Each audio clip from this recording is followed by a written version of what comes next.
नमस्कार दोस्तों, जय हिंद जय Bharat. CDRK Saini education classes में आप सभी दोस्तों का हार्दिक स्वागत है, अभिनंदन है।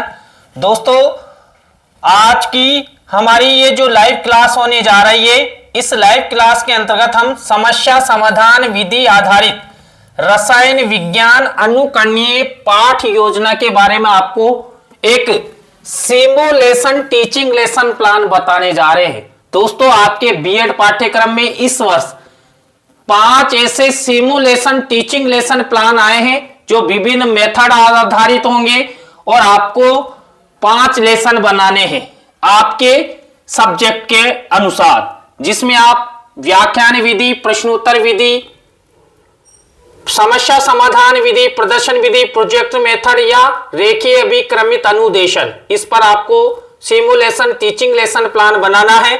तो दोस्तों, यहां पर जो रसायन विज्ञान के अंतर्गत हम सिमुलेशन टीचिंग लेसन प्लान बनाने जा रहे हैं और वो भी समस्या समाधान विधि पर। उसका टॉपिक रहेगा ओजोन परत में छिद्र। ये विकट समस्या है, तो इसको लेते हुए ही हम यहां पर सिमुलेशन टीचिंग लेसन प्लान आपको बताने जा रहे हैं। तो आप सब बने रहे हमारे साथ, हमारे इस चैनल के साथ। और दोस्तों, यदि आप हमारे चैनल पर पहली बार आए हैं, नए हैं, तो हमारे चैनल को फॉलो करें, सब्सक्राइब करें और बेल आइकन के बटन को जरूर दबा दें, जिससे कि हमारे द्वारा जो भी नेक्स्ट क्लासें ली जाती है उसकी नोटिफिकेशन आपके पास आ सके। तो दोस्तों, यहां पर देखिए, सबसे पहला कार्य शामपट पूर्ति का, जिसमें हम विद्यालय का नाम, कक्षा, दिनांक, विषय, कालांश का समय और बीच सेंटर में हमारे मुख्य प्रकरण का नाम लिखते हैं। मुख्य प्रकरण को अंडरलाइन करते हैं और इन्वर्टेड कॉमाज में बंद करते हैं। दोस्तों, ये बात हुई शामपट पूर्ति की। शामपट पूर्ति के बाद हम यहां पर उद्देश्य और अपेक्षित व्यवहारगत परिवर्तन का कॉलम बनाते हैं। ये देखिए, फॉर्मेट आपके सामने है। इसमें पहला उद्देश्य लेते हैं ज्ञान, और ज्ञान उद्देश्य से रिलेटेड ही अपेक्षित व्यवहारगत परिवर्तन बनाया गया है। इसी तरह अवबोध उद्देश्य से संबंधित ये अपेक्षित व्यवहारगत परिवर्तन बनाया गया है। इसी तरह ज्ञानोपयोग उद्देश्य से संबंधित ये अपेक्षित व्यवहारगत परिवर्तन बनाया गया है। इसके बाद दोस्तों, यहां पर 4th नंबर का जो उद्देश्य है, ये कौशल आधारित ये अपेक्षित व्यवहारगत परिवर्तन है। इसी तरह अभिरुचि आधारित ये अपेक्षित व्यवहारगत परिवर्तन है और अभिवृत्ति आधारित ये अपेक्षित व्यवहारगत परिवर्तन। दोस्तों, आप जब रसायन विज्ञान पर आधारित सिमुलेशन टीचिंग लेसन प्लान बनाए, तो आपको इस तरह ये उद्देश्य और अपेक्षित व्यवहारगत परिवर्तन का फॉर्मेट बनाना है। तो यहां तक की प्रक्रिया, यहां तक के फॉर्मेट के बाद दोस्तों, हमारा नेक्स्ट कॉलम होता है कक्षा शिक्षण सहायक सामग्री का। दोस्तों, कक्षा शिक्षण सहायक सामग्री 2 प्रकार की होती है, सामान्य शिक्षण सहायक सामग्री और विशिष्ट शिक्षण सहायक सामग्री। दोस्तों, सामान्य शिक्षण सहायक सामग्री तो हमें सुलभता से उपलब्ध हो जाती है, लेकिन जो विशिष्ट शिक्षण सहायक सामग्री होती है, जिसके अंतर्गत हम चार्ट, चित्र, मॉडल, प्रतिकृति का निर्माण करते हैं, वो हमारे द्वारा बनाई जाती है। तो यहां पर देखिए, इस लेसन प्लान में हम चार्ट और चित्र का प्रयोग करेंगे। इसके बाद आपको पूर्व ज्ञान का कॉलम बनाना है।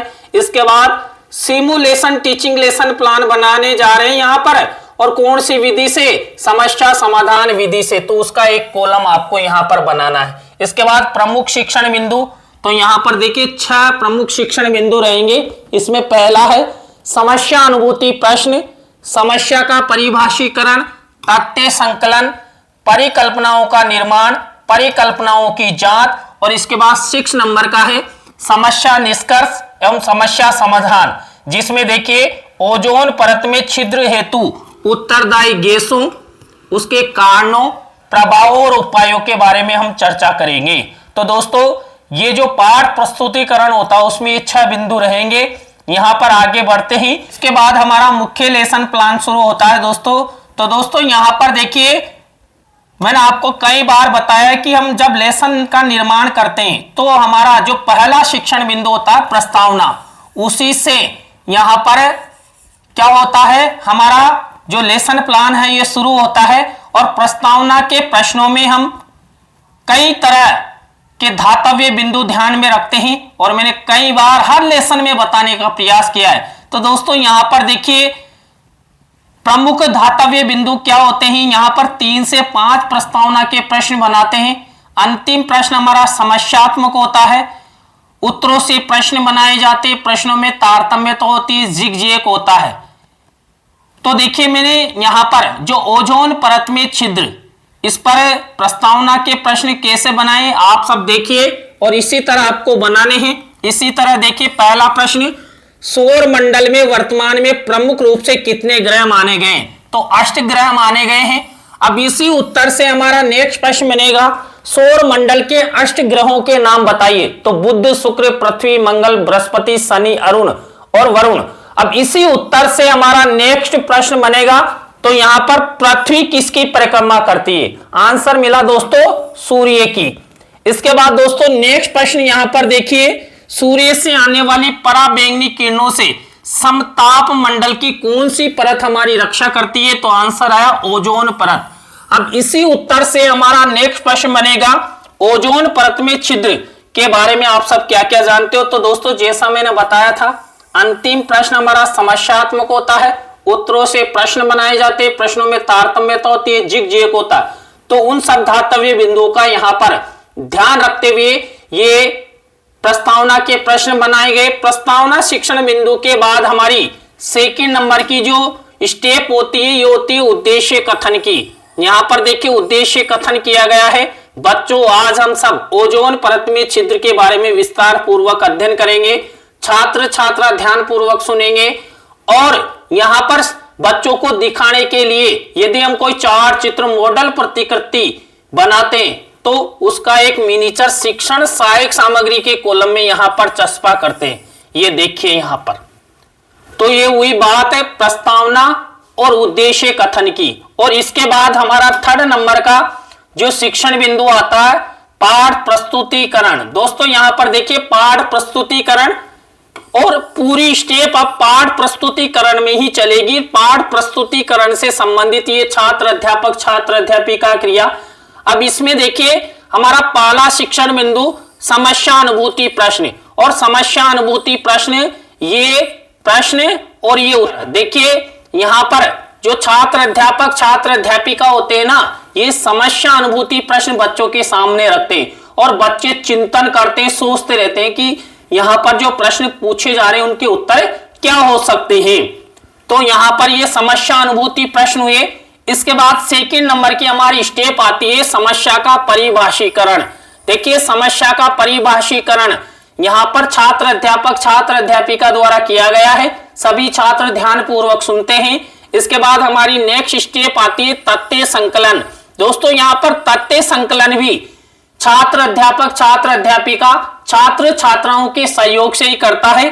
तो इससे संबंधित देखिए ये प्रश्न पूछे जाते हैं और इन्हीं के यहां पर उत्तर लिख दिए जाते हैं। तो ये 2 प्रश्न पूछे गए और उनके उत्तर लिखे गए। तो इस तरह आपको ये तथ्य संकलन से संबंधित स्टेप बनानी है। तथ्य संकल्प से रिलेटेड स्टेप के बाद हमारी यहां पर नेक्स्ट स्टेप आती है दोस्तों परिकल्पनाओं का निर्माण। देखिए परिकल्पनाओं का निर्माण भी दोस्तों यहां पर छात्र छात्राओं के सहयोग से ही किया जाता है।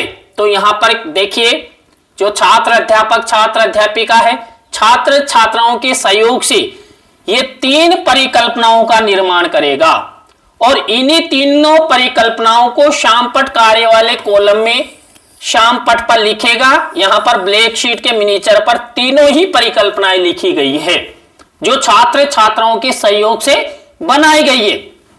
इसके बाद परिकल्पनाओं की जांच। दोस्तों परिकल्पनाओं की जांच भी यहां पर छात्र छात्राओं के सहयोग से ही की जाती है।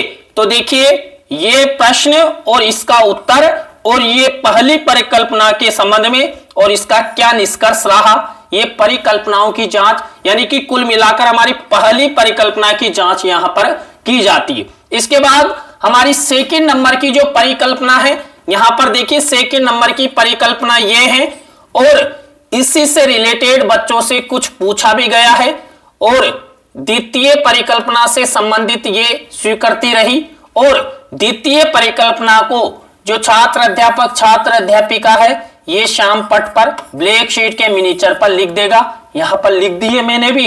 इसी तरह थर्ड नंबर की हमारी जो परिकल्पना है ये आपके सामने है और इसी से संबंधित बच्चों से जो आंसर आया वो लिखा हुआ है और तृतीय परिकल्पना का निष्कर्ष यहां पर लिखा गया है। तो इस तरह आपको समस्या समाधान विधि के अंतर्गत ये परिकल्पनाएं निर्मित करना है, उनकी जांच करना है।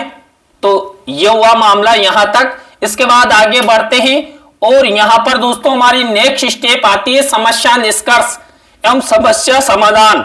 ओजोन परत में छिद्र हेतु उत्तरदायी गैसों, कारण, प्रभाव एवं उपायों के बारे में चर्चा करेंगे। यहां पर देखिए छात्र अध्यापक छात्र अध्यापिका का पारदर्शिका प्रस्तुतिकरण किया गया है। ये देखिए अब इसी में से मुख्य शब्द सेंटेंस या परिभाषा जिसको आप श्यामपट्ट की सहायता से बच्चों को समझाना चाहते हैं, ऐसे शब्दों सेंटेंसों को यहां पर देखिए ब्लैक शीट के मिनीचर पर सिल्वर कलर के पेन से लिखा गया है। इसके बाद इसी विषय वस्तु के आधार पर यदि आप बच्चों को कोई चार चित्र मॉडल प्रतिकृति दिखाना चाहते हैं तो उसका चित्र शिक्षण सहायक सामग्री के कॉलम में मिनीचर के रूप में लगाया जाता है। दोस्तों ये देखिए आप लिख दिया है। इसके बाद दोस्तों यहां पर हमारी नेक्स्ट स्टेप, अब देखिए नेक्स्ट स्टेप आती है पुनरावृत्ति प्रश्न उत्तरों की।